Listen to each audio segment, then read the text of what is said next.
I think you'll find the boy has been well looked after, sir.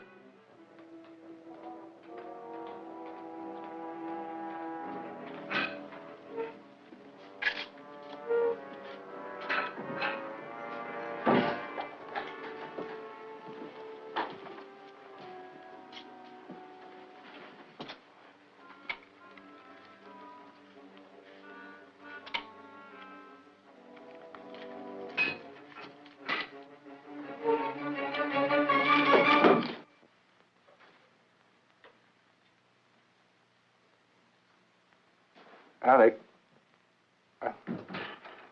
I'm sorry I didn't come sooner. Forgive me.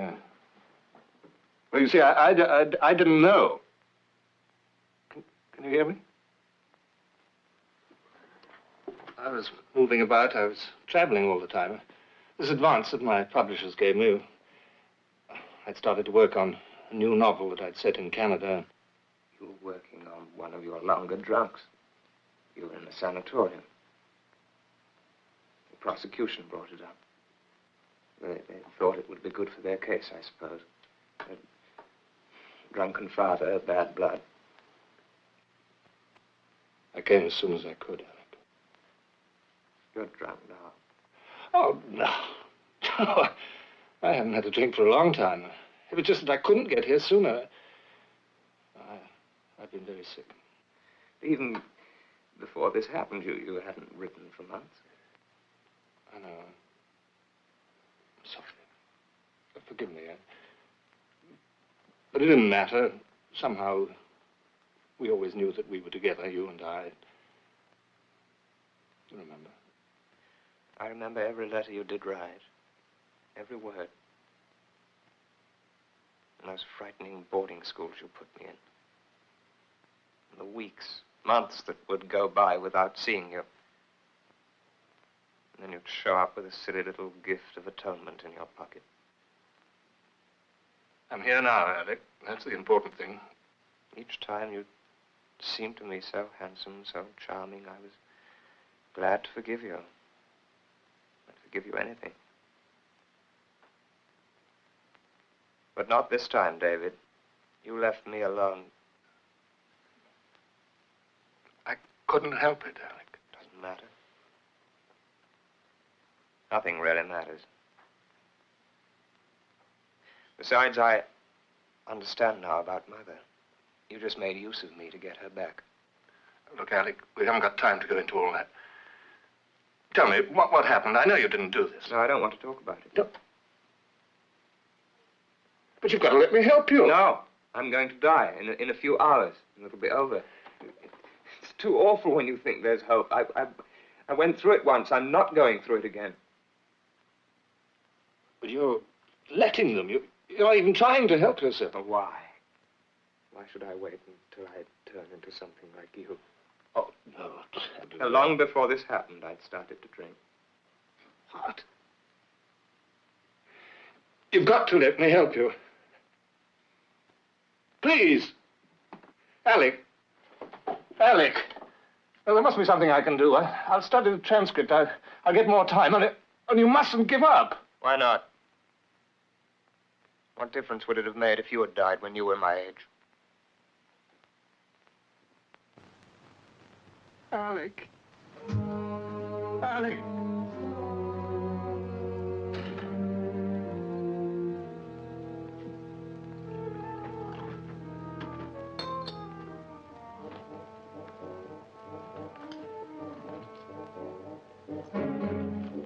What are you trying to do? I mustn't even smell a drink. What are you thinking, that one drink won't make any difference? You're wrong, you know, you're wrong. There's something wrong here. There's something that's been overlooked. I put all the skill, all the knowledge of 20 years of the law into this, and I found nothing. Well, you're wrong, you're wrong. All right, then, Graham, face the facts. Alec was insanely in love with this girl. He admitted it. That night she told him they were finished. It was over. They were seen quarreling violently in a public place. Oh, he's innocent. There were signs of a violent quarrel at the flat. Alec's face was scratched. He admits having fought with her. No. No, not Alec. Alec's gentle, like his mother. He lied to me. He told me she was so drunk he had to leave her at the flat. The post-mortem showed no trace of alcohol in the girl's blood. Why should he lie to you?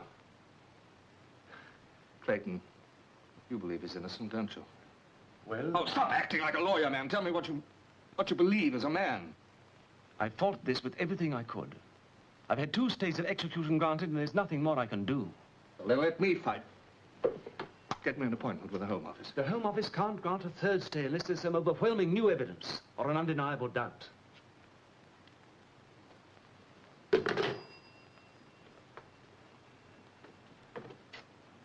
Somewhere, there must be something that everybody's overlooked. What about the girl who was murdered? Didn't she have any relatives? One sister, Agnes Cole. Before you stir up impossible hopes, I think you should see her. You'll find her here this morning.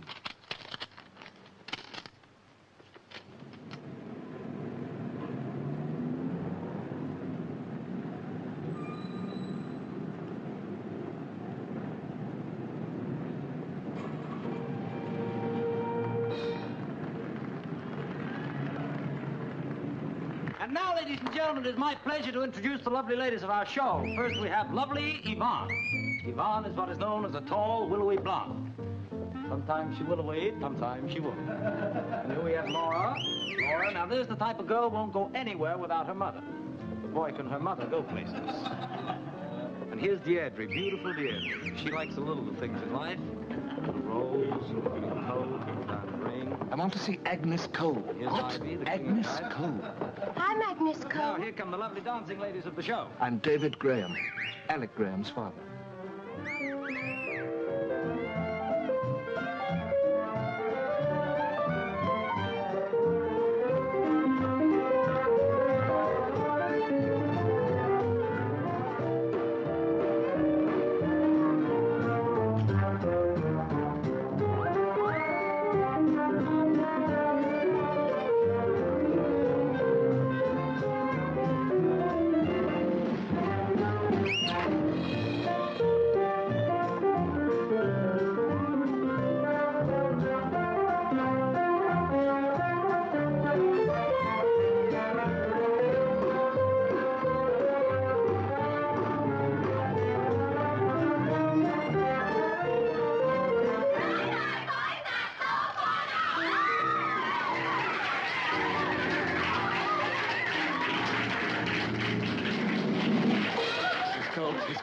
Miss Cole, please, could I have a word with you?